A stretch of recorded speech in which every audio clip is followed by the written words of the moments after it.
Hello. Today we're going to talk about the teaching of writing or writing in general in this age of AI. It's really based on a paper that's a guide to educators who just refuse to stop teaching, and it'll be multi-parts through the stages of the writing process.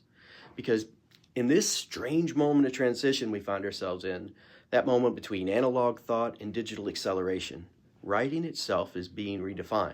And not just by us poets or professors, but by lines of code and pattern recognition engines that never sleep. If that doesn't make us a little uneasy, it probably should. But it should also stir something deeper in each of us, a challenge or maybe even a calling. Because the real threat isn't the AI or that the AI will replace writing. It's that we, as educators and writers, might let it in.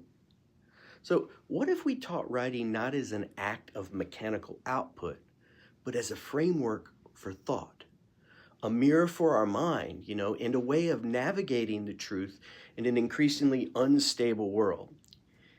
What if instead of banning the AI and the machines, we taught students how to write with them ethically, reflectively, and above all, humanely?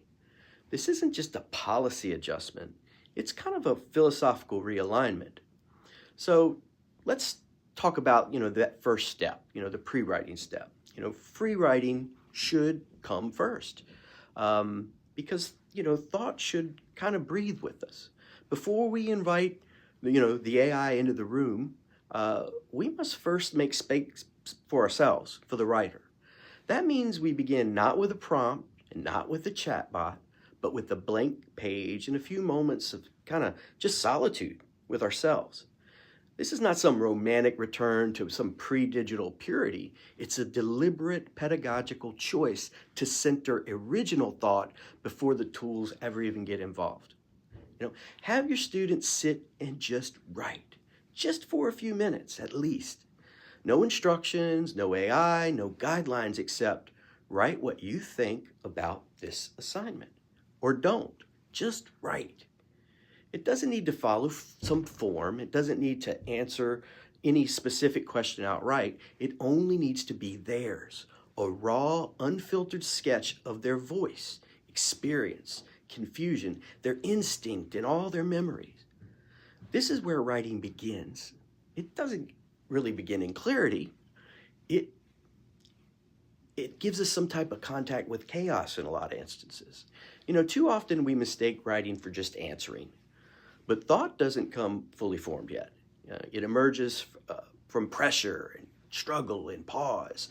The free write is just that. It's a pressure point, that first struggle. And it's essential because once AI enters the picture, the temptation to borrow, blend, and blur can easily overtake just that fragile pulse of the student's own voice. Free writing protects that voice. It makes a line in the sand. This is me. Before the assist, before the edits, before that algorithm hopped in. It's not about banning tools.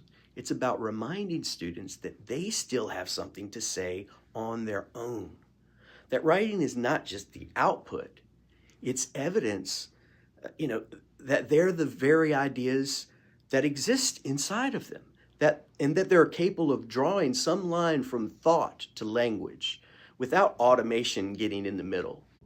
All right, now next time, we're going to talk about the next stage in the process, which could be focusing or planning, but this is when we first invite AI to the party, and it can start collaborating with us. I'll see you next time.